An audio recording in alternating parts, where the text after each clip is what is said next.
Foreign Policy Enthusiast, selamat datang di FPCI Chapter UI Podcast Foreign Affairs on Air. Bersama aku Melinda. Dan aku Gita. Hari ini kita akan membahas topik yang hangat banget nih Git, yaitu tentang konflik Rusia dan Ukraina. Nah, tapi hari ini kita akan angkat konflik ini dari perspektif lain yang jarang diangkat oleh media nasional, yaitu isu mengenai serangan siber atau cyber attack. Dan pada kesempatan kali ini, kita telah kedatangan narasumber yang ahli di bidangnya. Beliau adalah Mas Ibnu Dwi Cahyo. Saat ini beliau berprofesi sebagai pengamat siber di Communication and Information System Security Research Center atau yang biasa disebut sebagai CISREC, yakni sebuah lembaga non-profit yang bergerak dan berfokus pada penelitian keamanan, sistem informasi, dan juga komunikasi. Halo Mas Ibnu, apa kabar Mas? Sehat? Halo Gita dan Melinda, sehat nih Alhamdulillah. Alhamdulillah. Oke nih teman-teman, setelah kita kenalan sama Mas Ibnu, kita langsung masuk aja kali ya ke topik pembahasan kita hari ini.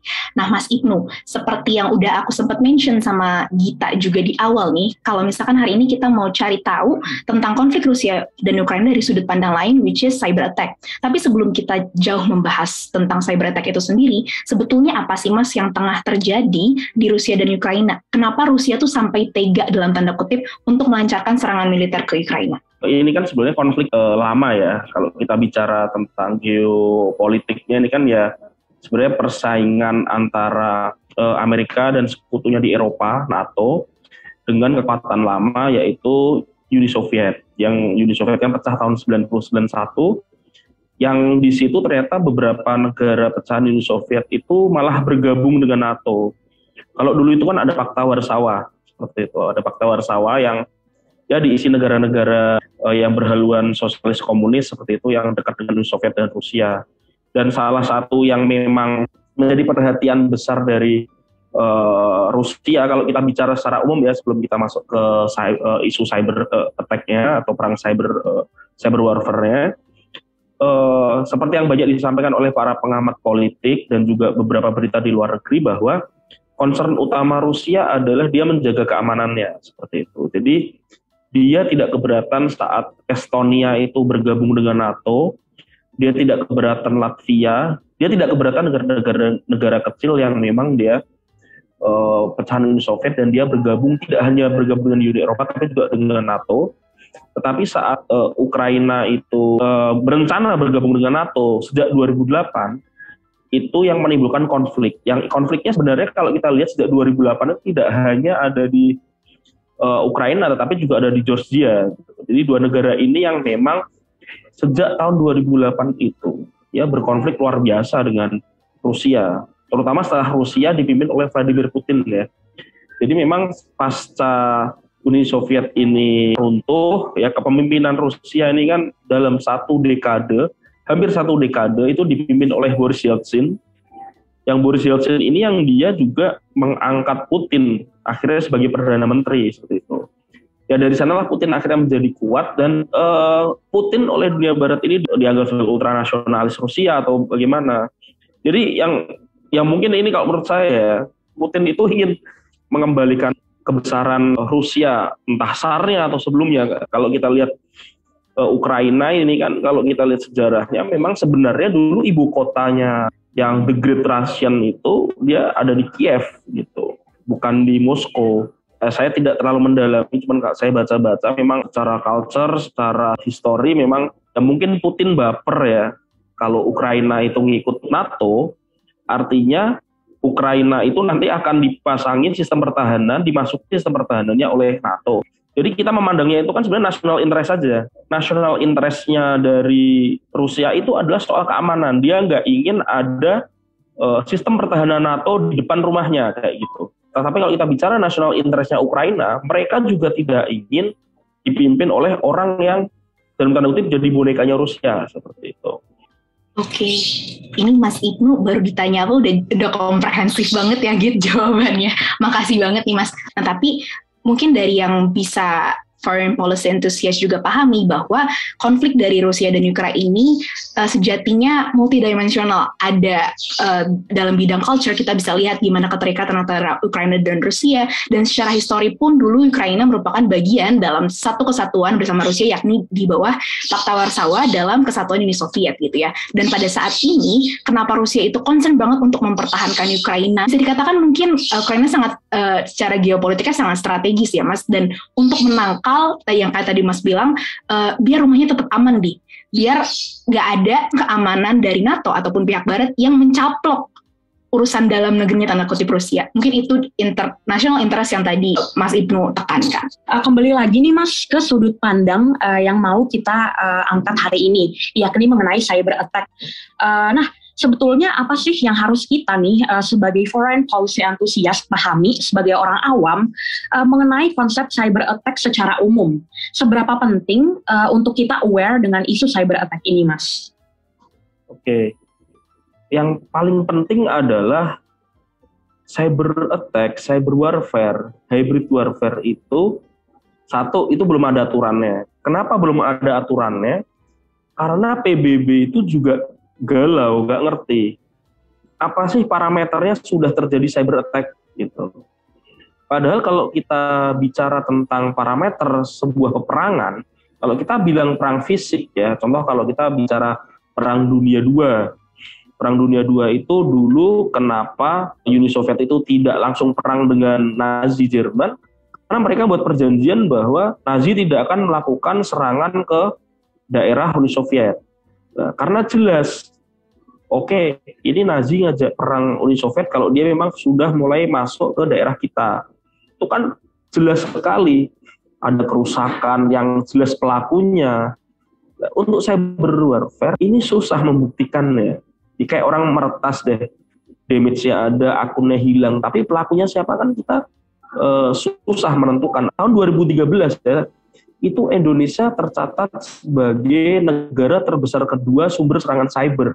Dan sebagai catatan, Indonesia itu adalah wilayah atau negara yang paling disukai oleh para pelaku tindak kriminal cyber. Jadi mereka kalau mau melakukan tindak kriminal, penipuan di dunia cyber itu rata-rata ke Indonesia dulu. Kenapa? Karena pintu masuk melakukan serangan cyber, kejahatan cyber itu beli kartu perdana bebas. Nah, hal-hal semacam ini itu di Indonesia itu sangat banyak. Makanya banyak pelaku kejahatan dari Cina daratan, Taiwan, dan Hong Kong, dan Makau itu datang ke Indonesia. Terus mereka memeras orang yang ada di negaranya. Eropa Timur juga banyak yang melakukan hal semacam itu. Karena kita bisa telepon dari sini, diancam kayak gitu. Mereka akhirnya memberikan sejumlah uang. Karena parameter cyber warfare itu nggak jelas, kapan sebuah perang cyber itu dimulai, ya sampai sekarang akhirnya juga PBB juga nggak menetapkan itu, Dewan Keamanan juga nggak ada. Makanya pada akhirnya Estonia yang sudah mengalami perang itu bersama NATO, mereka membuat cyber command bersama lalu di 2010, lalu mereka membuat yang namanya Tallinn Manual. Prinsipnya adalah tidak boleh merusak layanan-layanan publik. Tetapi apakah itu diperhatikan oleh para aktor perang cyber? Kalau kita lihat dalam 10 tahun terakhir, ya, jadi di 2016 itu ada 2 kejadian bagus sekali. Ya, ini terkait sama Facebook. Di tahun 2016 bulan Juni atau Juli itu ada Brexit, ya, referendum Inggris keluar dari Uni Eropa. Menang yang tim pro keluar dari Eropa. Lalu di bulan November 2016 ada pemilihan Presiden Donald Trump. Yang Donald Trump udah diramal akan kalah, dia menang. Tim sesnya sama, namanya Cambridge Analytica gitu. Cambridge Analytica itu dia memanfaatkan data dari Facebook, ya. Dan Facebook tahu itu, dengan data yang ada di Facebook, mereka itu berhasil membuat penduduk pemilih di Amerika dan Inggris yang masih galau itu akhirnya untuk memilih Donald Trump. Dan juga yang di Inggris itu memilih untuk keluar dari Uni Eropa. Jadi memang perang cyber ini kalau saya pribadi dan bersama kawan-kawan ini, ya perang cyber ini beda sama perang konvensional. Yang perang konvensional itu jelas ada kekuatan militer, melakukan serangan, kelihatan ada korbannya. Karena itu makanya sekarang yang namanya cyber attack, cyber operation itu semakin dekat dengan kegiatan intelijen seperti itu. Nah, dibandingkan dia dengan kegiatan militer. Dia kalau udah masuk dia dalam operasi militer, dia akan lebih ke destruktif. Tapi kalau dia masuk di operasi intelijen, dia bagaimana memanipulasi informasi, ngambil informasi seperti itu. Oke, Mas, berarti intinya itu susah banget untuk membuktikan hybrid warfare ini ya, Mas. Kayak damage-nya itu ada, tapi pelakunya itu tidak ada. Jadi penting banget untuk kita semua aware sama cyber attack ini, karena kita itu nggak tahu aktor peretasnya siapa, dan balik lagi, ini ruang cyber yang nggak kenal batasan. Apalagi kan sekarang ini kan zaman digital ya, perkembangan IT itu udah masif banget, dan makanya penting banget untuk kita selalu aware ya, Mas ya. Iya. Iya, jadi berarti seperti yang Mas bilang tadi, sebetulnya dalam cyber attack ini sangat amat tricky ya untuk mencoba mengidentifikasi siapa saja aktor yang berperan atau melakukan serangan cyber terhadap satu sama lain. Karena kan namanya dunia maya gitu, jadi tidak terlihat gitu. Nah, ke pertanyaan selanjutnya nih Mas, apakah serangan cyber attack ini kalau misalnya di konflik Rusia-Ukraina, ini apakah hanya satu arah atau dua arah atau bahkan ada aktor lain yang berperan gitu Mas, seperti Amerika Serikat atau Cina yang ternyata terlibat dalam serangan cyber ini gitu Mas? Kalau perang militernya memang lokal ya di Ukraina, tapi perang cybernya ini global seperti itu. Jadi ini yang membedakan sifatnya perang cyber dengan perang konvensional. Perang cyber ini biasanya ada ikatan ideologis. Misalnya kalau kita bicara konflik Palestina-Israel, itu perang cybernya global seperti itu. Di Amerika ada yang pro Palestina, ada yang pro Israel, mereka juga saling retas seperti itu. Sama dengan Ukraina, Rusia ini memang global. Satu, Rusia sudah punya kekuatan para peretas ini sudah lama, dan memang salah satu negara yang dikenal punya kemampuan untuk ini. Seperti itu. Sedangkan Ukraina bukan dia tidak punya kekuatan sama sekali, mereka juga punya. Namun Presiden dan Menteri Pertahanannya kan sudah mendeklar ke publik, kami meminta bantuan kepada semua para aktivis cyber yang mempunyai kemampuan untuk melakukan hacking, untuk membantu kami untuk menyelamatkan demokrasi di Ukraina. Jadi mereka meminta bantuan dari banyak orang. Tapi bukan berarti Rusia juga nggak dibantu ya. Jadi kalau kita bicara aktor dalam perang cyber ini global, ya. Jadi global bisa jadi Amerika ini kan tidak membantu pasukan, deploy pasukan kan tidak ya. Jadi ya mereka mungkin membantu salah satunya dengan membantu untuk bertahan misalnya, karena Rusia ini cyber attack-nya itu sudah membuat lumpuh Ukraina seperti itu. Bisa jadi Amerika juga melakukan pertahanan dan juga melakukan attacking. Cuman kita ini tidak tahu gitu sejauh mana kerusakan yang dialami oleh Rusia. Tapi kemarin yang ramai itu adalah saat Rusia itu di-ban, tidak bisa bertransaksi lewat SWIFT. SWIFT itu kan sistem keuangan yang dipakai oleh Barat ya, dan negara-negara lain yang masih ngikut dolar seperti itu. Jadi kalau transaksi itu pakai SWIFT kan Rusia udah diblokir, nggak bisa. Jadi sempat ada beberapa perbankan di tanah air dan di dunia itu ya sempat transaksinya itu susah. Nah, kita nggak tahu apakah itu akibat ada serangan ke sistem perbankan global yang memakai SWIFT itu. Itu nggak mungkin diberitakan. Maksudnya nggak mungkin diberitakan, oh SWIFT lagi mengalami serangan sehingga ini nggak bisa transaksi ini. Oh itu masalah dunia langsung chaos, narik duitnya semua, jadi kayak Malaysia tahun awal-awal abad 20, jadi bisa krisis ekonomi. Tapi kan kalau menurut saya ya itu yang kemarin terjadi kemungkinan ya itu. Jadi serangan cyber, perang cyber itu pada akhirnya dia tidak hanya menyerang infrastruktur fisik, menyerang websitenya negara musuh, menyerang instalasi pentingnya negara musuh, menyerang sumber air negara musuh, tapi juga menyerang sistem keuangan yang itu sangat berbahaya kalau efeknya itu secara global. Dan itu memang itu yang sangat dikhawatirkan, karena itu juga banyak negara yang mengambil langkah untuk abstain. Oke, terkait aktor nih tadi Mas. Tadi kan Mas udah sempat ngejelasin tentang Rusia ngelakuin serangan cyber, begitu pula dengan Ukraina gitu. Wakil Perdana Menterinya meminta bantuan ke dunia global, bantuin Ukraina dong untuk ngetahan cyber attack dari Rusia. Cuman aku juga sempat baca nih Mas, kalau misalkan ada suatu organisasi cyber yang gak berafiliasi sih menurut mereka mendefinisikannya tidak berafiliasi kemana-mana. Anonymous. Iya, ada Anonymous Mas yang sempat gempar banget itu. Nah, mereka bilang udah menargetkan sekian ribu website dan lain-lain. Nah, menurut penelitian atau mungkin pengamatan yang udah Mas Ibnu lakukan, mereka bener gak sih betul-betul udah melakukan itu? Dan apakah keamanan Rusia itu benar-benar terancam gitu Mas? Atau mereka tetap stabil-stabil aja? Nah, ini yang nggak bisa kita tahu ya. Rusia ini infrastruktur di sananya gimana, apakah benar-benar sudah terserang atau tidak. Tapi malah memang ada grup-grup hacker dari Rusia, ada beberapa memamerkan hasil-hasil pertasannya. Itu ada. Jadi dia meretas pemerintah ini itu dipamerkan. Tetapi memang Anonymous sendiri itu dia punya nama besar, cuman saya juga agak kurang tahu karena memang ini adalah organisasi yang tidak ada organisasinya gitu. Jadi memang intinya mereka adalah freedom. Mereka menganggap kebebasan berdemokrasi di Rusia itu diancam. Mereka tidak peduli ya tentang tadi faktor historis, pokoknya mereka melihat oh udah deh ini Rusia salah nih invasi. Ya udah mereka bantu seperti itu. Tetapi kita juga nggak tahu apakah serangan mereka itu kerusakannya itu sejauh mana terhadap Rusia seperti itu.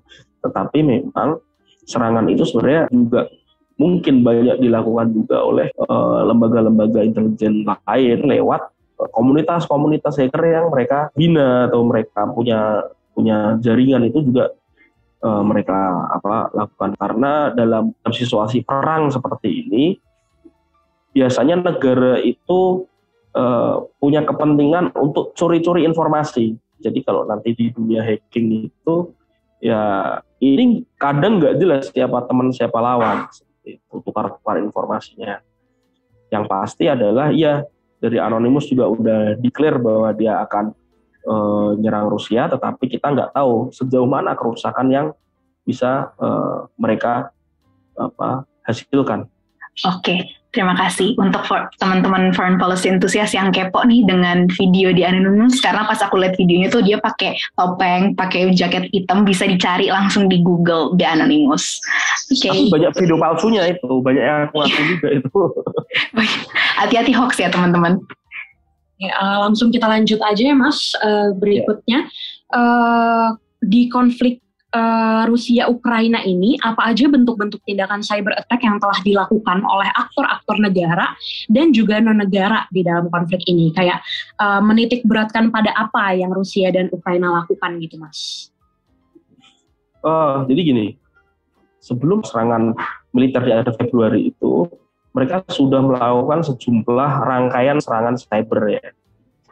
Seumpama mereka mengambil website-website penting pemerintah, mereka mengumumkan lewat media sosial bahwa sejumlah infrastruktur penting, website itu sudah di take down. Itu kan untuk menurunkan moral dari masyarakat dan juga militer Rusia nih sudah berhasil di take down, diambil segala macam, sehingga mereka turun kepercayaan ke pemerintah Ukraina. Apakah pemerintah Ukraina bisa mempertahankan diri? Makanya kan diikuti dengan langkahnya Putin bilang, warga Ukraina nggak usah ikut perang deh. Kalian militer Ukraina udah diem aja. Kalau kalian diem kalian akan selamat ya gitu. Lalu operasi cyber yang dilakukan juga kalau Rusia sejauh yang saya baca adalah mereka melakukan monitoring di mana posisi dari para pejabat penting Ukraina.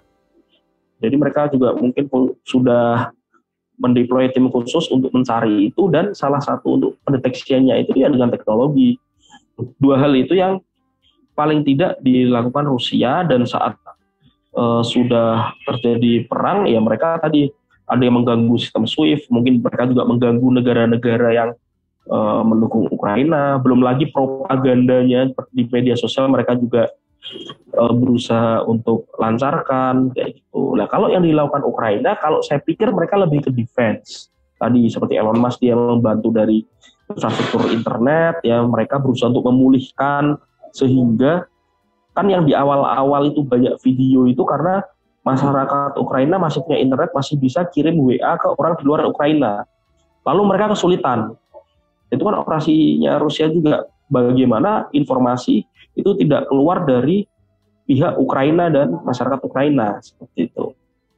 Makanya kan itu kuncinya di perang informasi kan seperti itu. Makanya saling klaim ada jenderal Ukraina meninggal, tewas, ada jenderalnya Rusia tewas ditangkap. Ini perang informasi, nggak tahu mana yang benar. Nah, jadi operasi cybernya itu juga dia berjalan beriringan dengan perang propaganda, perang informasi di media sosial.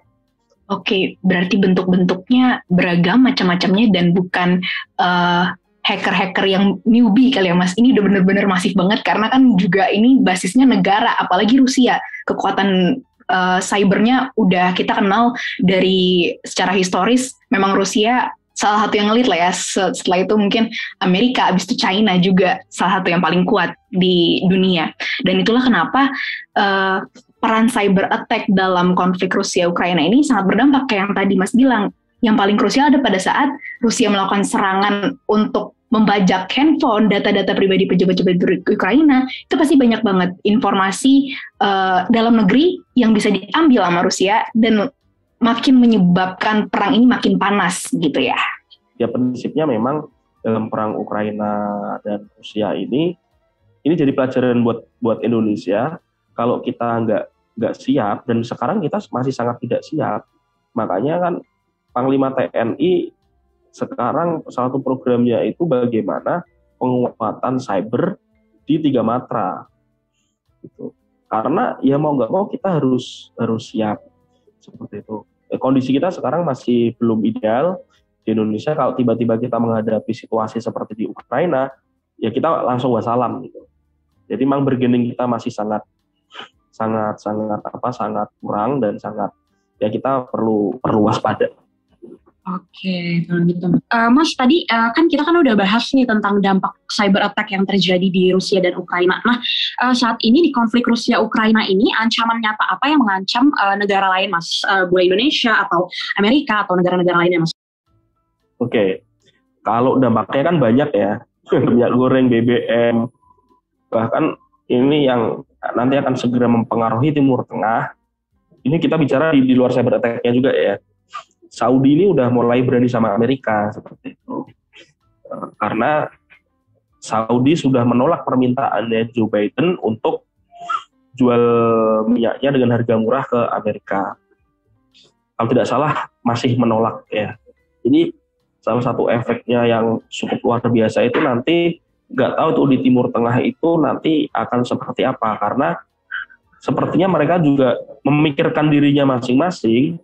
Terus Israel juga datang menawarkan diri untuk membuat semacam ASEAN atau semacam NATO di kawasan Timur Tengah. Oke, iya Mas, jadi dampaknya ini benar-benar multidimensi banget ya. Dari pangan, dari ekonomi, pertahanan keamanan udah pasti. Dan bahkan yang kita nggak pikirkan adalah puluhan tahun ke depan tentang bonus demografi Indonesia 2030 nanti. Mungkin itu yang nggak disadari oleh kita sebagai mahasiswa, karena aku sendiri Mas Fakultas Hukum, Gita di Sastra, nggak kepikiran kan Mas tentang cyber ini, tapi sebenarnya it's happening, dan konflik Rusia-Ukraina yang terjadi saat ini benar-benar jadi peringatan untuk kita mengantisipasi langkah-langkah kita ke depannya kali ya. Dan aku pengen kembali lagi nih di awal banget, sebenarnya Mas Ibnu udah mention tentang talent manual di tahun 2007 yang Estonia bikin gitu ya. Nah, kalau misalkan dibalikin lagi ke konflik Rusia dan Ukraina saat ini, dipakai gak tuh Mas talent manualnya? Enggak. Ketahuan. Itu kan hanya sebagai guidance ya. Sebagai guidance yang membuat pun Estonia dan NATO yang itu juga nggak mengikat negara yang lain gitu. Mungkin mengikatnya negara-negara NATO. Tetapi ya saat real perang ya susah, karena memang pembuktiannya itu susah. Paling pembuktiannya ya lewat dunia intelijen, tapi kan itu nggak bisa dibawa sebagai salah satu bahan untuk memberikan sanksi segala macam. Kenapa sekarang ada sanksi untuk Rusia ya? Karena dia sudah deploy militer masuk ke wilayah Ukraina. Jadi itu yang dipahami bahwa disinilah sulitnya kita menghadapi yang namanya perang cyber. Oke Mas, tapi kan mengetahui kalau misalkan ini tuh urgensi dan di masa depan makin masif lagi digitalisasi nih. Ini siapa yang bertanggung jawab nih Mas untuk mengatur cyberspace untuk dunia internasional? Apakah PBB? Harusnya kan PBB. PBB hanya mengeluarkan aturan bahwa berinternet itu adalah hak asasi manusia, tetapi dia nggak masuk ke area perang yang serba abu-abu itu. Ya karena di PBB kan juga inti penguasaannya PBB orang-orang yang lagi berperang juga. Jadi kita negara-negara kayak Indonesia ini nggak bisa bergantung ke PBB.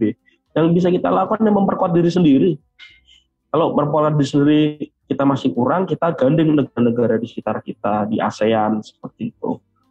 Ya sekarang contoh kayak Vietnam. Vietnam meskipun sama-sama komunis sama Cina, dia kerjasamanya sama Amerika. Karena memang di Laut Cina Selatan, Vietnam ini perang sama Tiongkok. Seperti itu. Jadi hal-hal semacam ini para pejabat tinggi kita perlu tahu, perlu lihat, sehingga mohon maaf, kebijakannya itu harus jangka panjang. Oke, Mas, ini karena kita udah agak-agak di penghujung nih, mau nanya lagi nih, bagaimana sih seharusnya Indonesia tuh bertindak untuk menyusun regulasi atau meningkatkan pertahanan cyber di Indonesia, Mas? Oke, jadi kan kita ada yang namanya penguatan cyber itu ada beberapa hal. Paling tidak ada 5 hal yang dilakukan. Yang pertama, regulasinya harus dikuatkan, terus organisasi yang bertanggung jawab, teknologinya, SDM-nya, dan kerjasama internasional. Yang pertama kita bicara tentang regulasi. Undang-undang ITE, PDP, dan KKS itu harus diselesaikan semua. Tapi nggak cukup diselesaikan, harus bagus gitu. Misalnya PDP, kita itu kan membuat undang-undang perlindungan data pribadi kan berkaca ke GDPR di Uni Eropa, General Data Protection Regulation yang ada di Eropa. Kalau undang-undang KKS, ini memang kita ingin memperjelas siapa yang bertanggung jawab terhadap pertahanan keamanan cyber. Nah ini susah karena apa? Tumpang tindih gitu. Ada BSSN, ada BIN, ada Polri, ada tentara. Ini harus bagi-bagi tugas yang jelas porsinya masing-masing. Nah, itu terkait regulasi. Yang kedua adalah terkait organisasi. Ini tadi, nanti di KKS itu siapa yang bertanggung jawab terhadap wilayah cyber Indonesia. Awalnya kan pengennya BSSN, tapi ternyata BSSN karena masih berdasarkan Kepres belum kuat. Makanya ini BSSN ingin memperjelas KKS. Kalau pertahanan itu kan nggak cuma masalah pengamanan, tapi ada masalah intelijen, pertahanan, keamanan. Jadi itu masih ada BIN, masih ada TNI, masih ada Polri, ada Kominfo juga. Gitu. Jadi ini yang masih belum bisa diselesaikan. Lalu yang ketiga masalah SDM. SDM ini masalahnya juga salah satunya juga di kampus. Apakah kurikulum di kampus itu sudah up to date? Kayak gitu. Contoh Fakultas Hukum. Berapa banyak sih kampus yang bicara tentang cyber law? Dikit banget, ya gitu. Ya kalau di UI beruntungnya punya Edmond Makarin. Yaitu beliau yang membantu BSSN membuat draft undang-undang KKS. Lalu yang keempat ini terkait teknologi. Ya, teknologi ini juga salah satunya kembali ke kampus juga. Apakah kampus sudah didorong untuk ke sana? Gitu. Karena kalau kita bicara startup ya, kalau kita bicara startup itu kan anak-anak muda yang membangun startup tersebut. Lalu yang terakhir adalah kerjasama. Ya kalau kita bicara pertahanan keamanan, mau nggak mau kita kerjasama dengan negara-negara lain. Misalnya di ASEAN itu ada yang namanya kegiatan sharing informasi seperti itu. Jadi Singapura nemuin ancaman hacker apa, ancaman pertasan mana, itu ada platformnya harusnya. Bagi-bagi juga sama Indonesia, sama negara yang lain, sehingga kita itu berkembang bersama, bertumbuh bersama. Seperti itu. Cuman yang sering terjadi ini adalah pejabat kita tuh pengennya hibah gitu, mendapatkan bantuan komputer dari negara lain, komputer bekas dari negara lain. Kita pernah kayak gitu dapat dari Korea Selatan kalau nggak salah tahun 2010 atau tahun berapa itu di Batam, karena kita punya server gede di Batam. Ya udah ternyata datanya pada lari ke Korea Selatan juga. Jadi hal-hal semacam ini harus kita lihat kalau kita kerjasama dengan negara lain, jangan sampai kerjasama ini merugikan kita. Jadi 5 hal tadi, yaitu regulasi, organisasi yang di wilayah cybernya yang bertanggung jawab, lalu SDM, teknologi, dan juga kerjasama internasional. Kalau 5 hal ini itu bagus, Indonesia akan bagus lah. Kalau teman-teman pengen melihat peringkatnya Indonesia itu, Estonia ngeluarkan tuh namanya National Cyber Security Index. Indonesia itu nomor berapa ya? 70-an. Jadi indeks tersebut dikeluarkan pemerintah Estonia untuk dipakai oleh negaranya maupun oleh masyarakatnya sebelum berinvestasi di negara tersebut. Apakah keamanan pertahanan cyber negara tersebut itu bagus atau tidak? Makanya saya selalu bilang ke teman-teman media, kita itu harus ingatkan pemerintah. Investor yang pinter itu sekarang sebelum berinvestasi mereka ngelihat apakah keamanan cyber dan pertahanan cyber di Indonesia itu sudah proper apa belum. Kalau masih sangat kurang ya ogah lah, ngapain gue investasi di Indonesia, yang ada duit gue hilang kayak gitu. Mas, berarti aku bisa ngambil kesimpulan dari jawaban Mas tadi kalau misalnya Indonesia itu perlu menguatkan 5 hal, yaitu regulasi, organisasi, teknologi, SDM, dan juga kerjasama internasional ya Mas ya? Ya. Oke deh, pertanyaan terakhir tadi sekaligus menutup podcast kita hari ini nih Mas Ibnu. Sebelum kita tutup dan say goodbye to foreign policy enthusiast, aku pengen menyampaikan mungkin ya hal yang dapat kita ambil dan kesimpulan pada podcast kita hari ini. Jadi pada intinya memang konflik Rusia dan Ukraina merupakan konflik yang udah lama, alot banget, dan banyak sekali role yang terjadi dalam konflik ini, baik dari kultur, histori, politik, ideologi, dan lain-lainnya. Tapi yang ditekankan oleh Mas Ibnu pada hari ini adalah tentang national interest-nya Rusia yang nggak mau nih untuk Barat mengambil alih atau mencaplok dalam tanda kutip anak buahnya Rusia kali ya. Karena tadi balik lagi ke dari kultur, Rusia dan Ukraina ini ikatannya sangat dekat.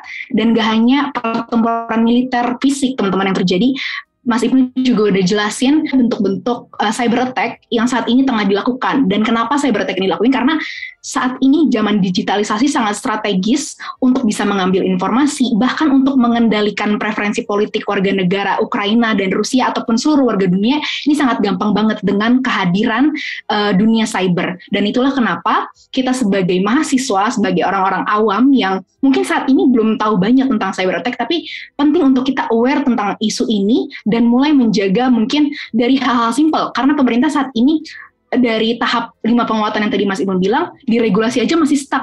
RUU PDP belum juga disahkan, masih ada UU ITE doang. Jadi yang bisa kita lakukan adalah sebagai warga negara, sesimpel kalau misalkan download aplikasi, coba baca terms and condition-nya dulu. Terus ini aplikasinya dari lembaga yang resmi atau enggak. Karena data kita, informasi kita itu sangat penting untuk dijaga dan untuk menghindari dampak-dampak negatif dari cyber attack sendiri, terutama yang dihasilkan dari konflik Rusia dan Ukraina pada saat ini. Mungkin segitu ya Mas, dari yang bisa aku dan kita simpulin. Terima kasih banyak banget nih Mas Ibnu udah mau sharing sama kita. Terima kasih banyak Mas Ibnu udah sharing-sharing informasi sama kita di podcast Foreign Affairs on Air. Aku dan Melin mohon maaf sekali bila ada perkataan atau perbuatan yang kurang berkenan.